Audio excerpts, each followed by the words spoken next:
lot of people are thinking about going back to school to go get their MBA in order to really enter the business world in a big way. I would ask them to think about maybe starting a business instead of doing that for a couple of reasons, and I really have 4 specific reasons why you may want to go and start a business instead of getting that MBA.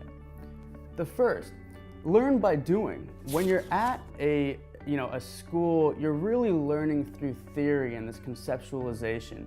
You're going through case studies, you're thinking about things from kind of a much more theory level. At a business, you're learning by doing. You're learning accounting because you have to be keeping your books. You're learning about the product development process because you're creating your own product.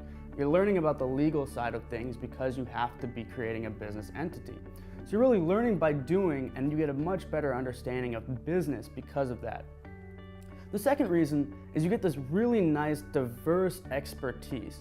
So when you go to business school, yes, you go to an accounting class, you go to a finance class, but when you're starting your own business, you really get to dive deep into all of those areas. You become an expert at engineering if you're at starting an engineering company.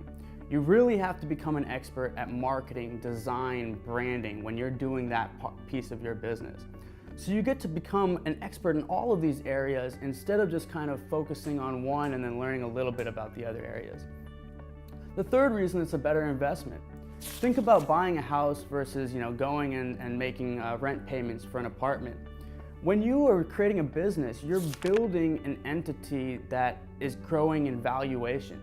At the end of the 3 or 4 years, you can sell that company, you can come out of that company saying that there was a stock price and a value associated with that.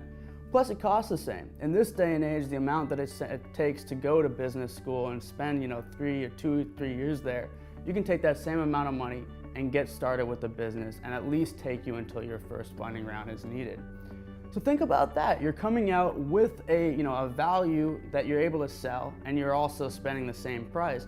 And hey, if you failed, at least at the end of the day, you went through that experience and you get a much better basis of knowledge because you're trying things and doing it by experience. Lastly is the connections piece. And I have to caveat here a little bit. It may not be right for everybody to skip school and go right into a business. It really is more for people who are a little bit more outgoing and willing to go and make connections on their own. And most entrepreneurs are like that. Most business people are like that, right? With a business school, you're kind of here in a community and you're able to make easy connections. When you're starting a business, you have to go and find those on your own. But people in business who have started a business, who are executives, want to talk to people who have the same problems as them. And when you're starting a business, you're able to talk about those problems because you have those problems. And you're able to create much closer connections with people who are out there in the real world doing these things that can help you with your business and your career. And those are the 4 reasons why I would advise you to think about starting a business versus going and getting your MBA.